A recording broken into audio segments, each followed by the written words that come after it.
Hey guys, and thanks for tuning in to Bits and Tokens. Today we are here in the UK, actually, decided to do some traveling, and we are with the CEO of the Zero Carbon Project, Mr. Derek Myers. Hi. Tell us a little Hi. bit what you do. Tell us about yourself. Sure. Okay. I'm also the founder of a UK energy business called Beyond, and I'm also the chairman of West London Commission of Climate Change and Sustainability. So I've been developing my Beyond energy consultancy business now for 20 years, since setting it up back in the dot-com boom. And prior to that, I was a strategy consultant for Accenture, focused on the new competitive electricity markets. And prior to that, I was involved in financial markets with Macquarie Bank, back when foreign exchange markets were deregulated. So I've always been attracted to new technologies disrupting markets, and also regulations disrupting markets, and I think the two often come hand in hand. My passion is competitive markets for social good, because I think that competitive markets can be a positive force for society. And that's what's really attracted me to blockchain, in particular the concept of trustless smart contracts on the Ethereum blockchain, and decentralization, the empowerment of individuals. I don't trust the centralization of power, and I think that a decentralized world is a much more worthwhile place to live in for everyone than one which is divided by three big centralized power blocks, which is the way things seem to be today. Interesting. So, how did you come up with the concept of the Zero Carbon Project? What made you choose energy efficiency? Sure. So Zero Carbon Project is tackling climate change using the blockchain. I've been concerned about climate change now for several years. I believe the scientific evidence is compelling, and the risks, and I say the risks, are catastrophic. Our main concern at Zero Carbon Project, in fact, are the melting of the Arctic ice caps, because under the ice caps there is permafrost, frozen permafrost, and if that melts, greenhouse gases could be emitted equivalent to about 80 times more powerful than the carbon emissions currently in the atmosphere. So I'm concerned about those risks, and Beyond has been helping our customers reduce their carbon emissions now for several years, using energy efficiency, distributed energy like solar power and batteries, but also helping our consumers purchase renewable energy supply contracts.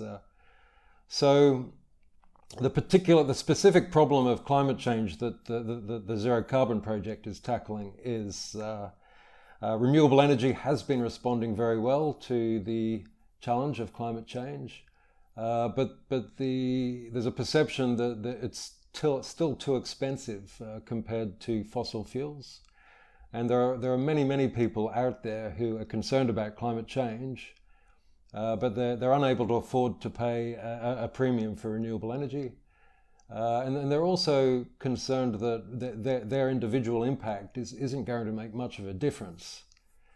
So we have a solution, the Zero Carbon Project. It's a two-part solution. We have the zero carbon markets that allow consumers to switch to zero carbon energy at a lower price than what they're paying for fossil fuel electricity.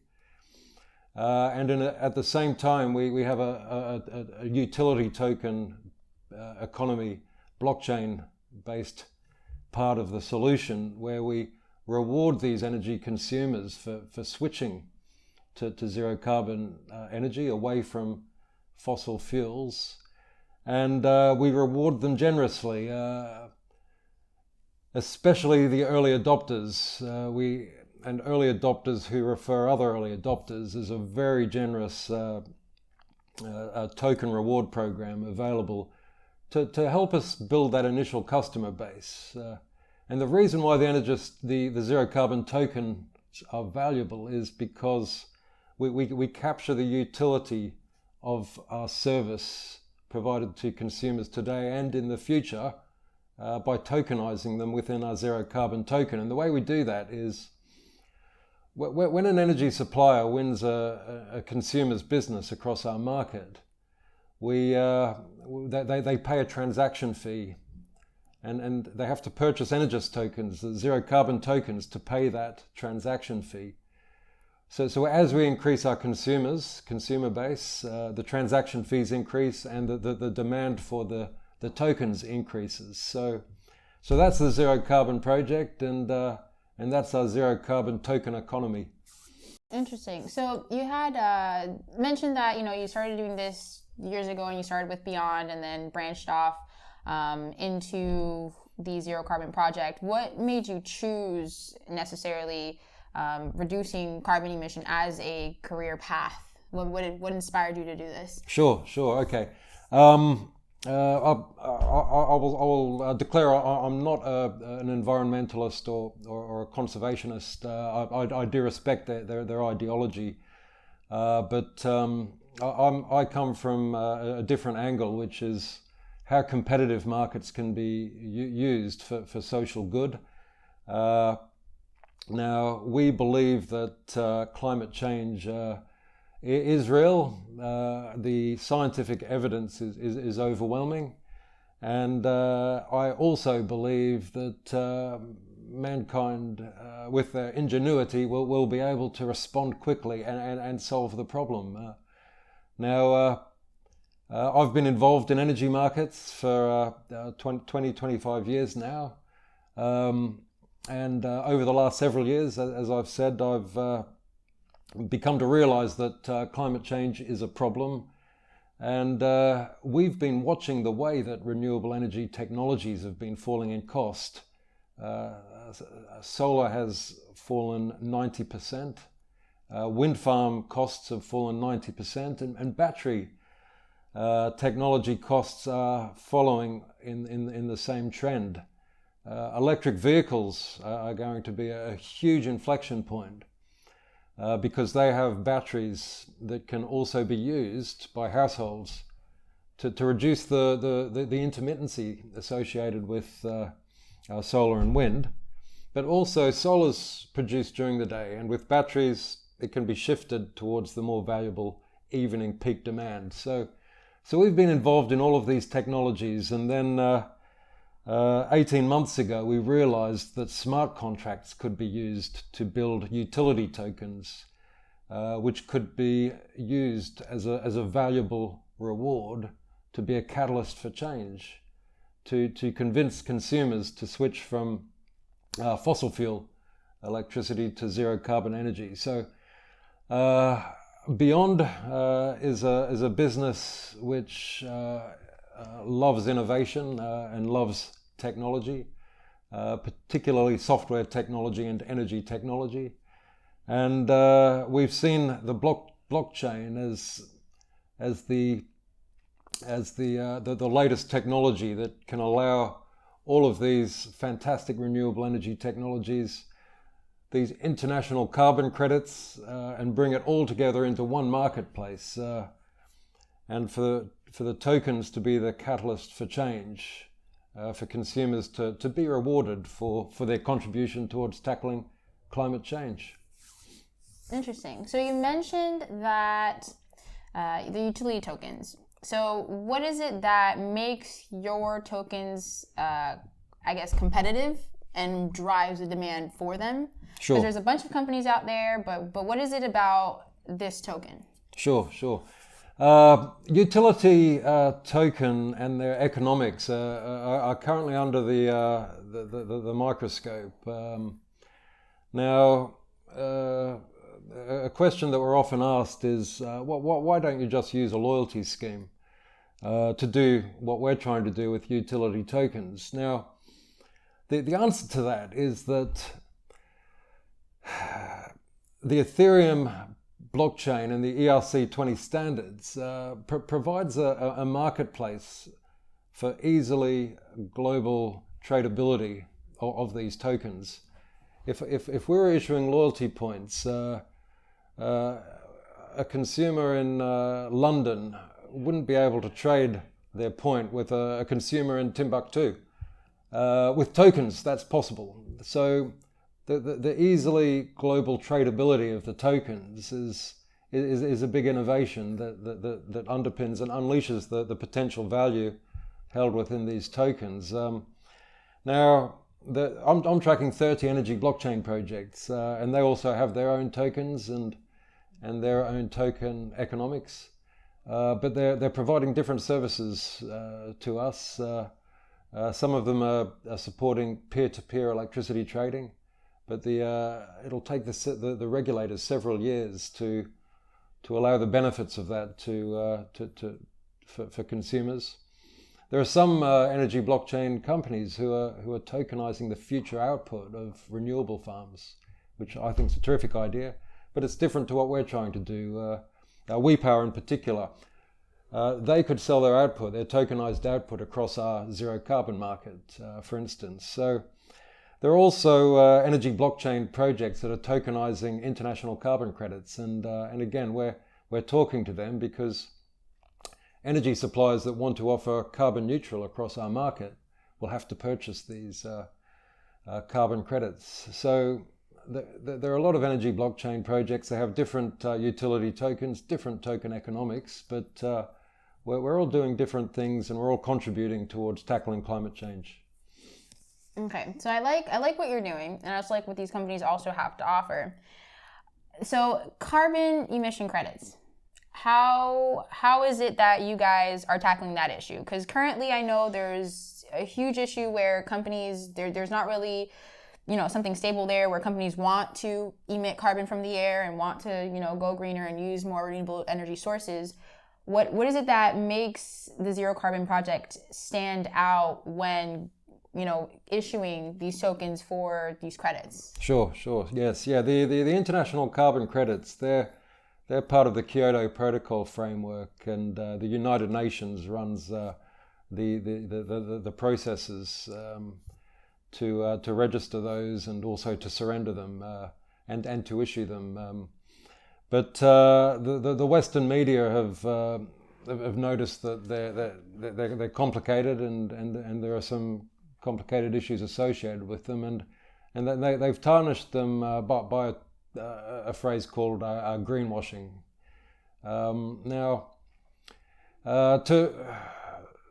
to appreciate that controversy, it's useful to just understand what the issues are. The first one is this question of additionality, which is, would these projects have been undertaken if they didn't receive their carbon credit subsidy? That's called additionality. Our take on that is, even if some of them did, it may not be 100% additional, but receiving the carbon credit subsidy through the United Nations would have helped make their project viable. Well, we will never know for sure whether those reduction projects would have happened or not. The second issue is there's a massive oversupply of these carbon credits in the market. Now, the reason for that is Kyoto Protocol. The Western governments are committed to requiring their large carbon emitter companies to offset their carbon emissions by buying these carbon credits. But the Western governments didn't follow through on that obligation. So as a result, there's an oversupply of these carbon credits. Now, the third issue associated with this controversy is the Paris Climate Agreement. They've decided an international agreement to replace the current Kyoto Protocol framework and extend it past 2020, which is terrific. Now, the big question mark is, okay, what about this huge supply of existing carbon credits? Will the new framework honour those? And they haven't decided yet, but my take on it is that the United Nations has an obligation to to the investors in these carbon reduction projects, and I believe that the new framework out of the Paris Agreement will honour those existing outstanding carbon permits. So I think when you break down this controversy and this greenwashing issue created by Western media, I think you can come to the conclusion that the Kyoto Protocol worked. It unleashed hundreds of billions of dollars of investment into these developing countries, and it has had the effect of creating carbon emission projects. Interesting. That's something I didn't know. I didn't know that there was a whole Paris Agreement and stuff behind that. Okay, that's really interesting because back where I'm from in the U.S., they have a few things, but there's not much, to be completely honest. And companies, again, they just don't care to do it. And another thing, do you expect to expand past the UK into other countries? How is that? Yes. So for the last several months, we've been running an ICO, but it's not going too well. The investors have left the room, both the crowd contributors, but also the large crypto investors. Crypto markets are in a bit of a meltdown at the moment, but we're fortunate. Zero Carbon Project is the initiative of an existing business, and which can provide the resources to carry the Zero Carbon Project forward. So the idea was to raise US $20 million and then roll the zero carbon markets out into competitive electricity markets around the world, but also into regulated markets. So what we're going to do now is we're going to pause the ICO. We're going to launch our markets and our token economy in the UK next month in October. We have all of the software developed. We have all of the energy suppliers lined up, 32 of them here in the UK. And we've built our token economy smart contracts. So we're in the process of tying all of that up so that we can launch it next month in October. We have a lot of excited consumers because rather than selling the tokens in this ICO, we've put them all into the reward pool. So we've tripled the size of our reward pool, and we've actually tripled the rewards that we're going to provide to early adopters. So we've turned the ICO on its head. The problems with ICOs in retrospect is at the end of an ICO, a project had a huge supply of tokens that had been purchased through the ICO. But there was no demand for the utility behind the services. Mm-hmm. So these projects didn't have a customer base. They didn't have services. They hadn't launched their services. In fact, they hadn't even built their software. So we're turning that model on its head. We're going to launch our market next month. We've built the software, and we'll spend a few months, maybe several months, proving to ourselves and proving to the market that consumers are attracted to this proposition. And then when we've reached our 10,000 customers here in the UK, we're then going to relaunch our ICO. So if you're in the UK, www.zerocarbonproject.com, register for our newsletter, and you can be informed of the launch date sometime in October. You can then go online, switch to a zero carbon energy supplier, and earn some valuable crypto rewards and save yourself some energy cost. Interesting. Okay, so you mentioned you guys have your website. You can contact Eric. So one of the main things is that with these companies is that there's nowhere anyone to contact. So what are your, I guess you could say, staffing that you have on hand to, help people through the process and get on board and understand everything that's going on? Sure. As I said, we can proceed without ICO funds.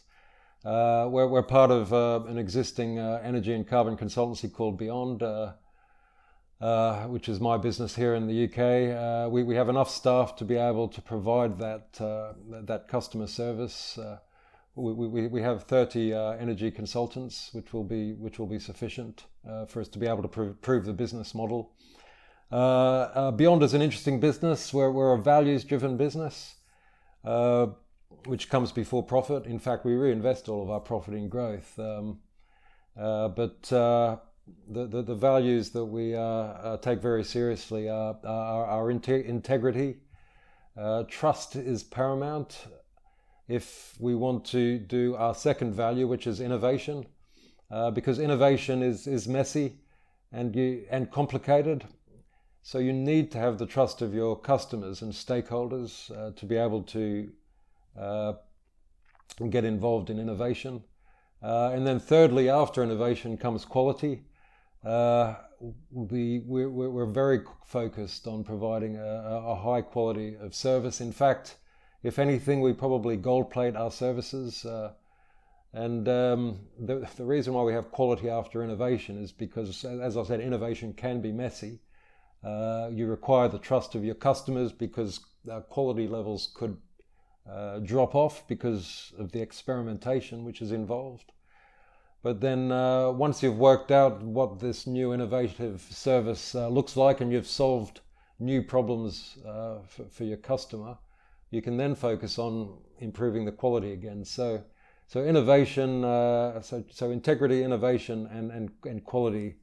We're a values-driven business. We then focus on growth, and we like to reinvest our profits back into all of that. So that's how we're going to service these new customers across Zero Carbon Project. Oh, okay, so you have you got your staff, you got a company, something beforehand. Like you said, you guys can sustain the Zero Carbon Project without any ICO funds and move forth. You have your concept, you got your idea, you got companies who are interested in coming on board. So I guess my last question would be is what can you have to say to your investors and consumers who are interested in looking into this? Sure, yes. I guess what I'd like to say is there's an opportunity to build a community of stakeholders to tackle climate change.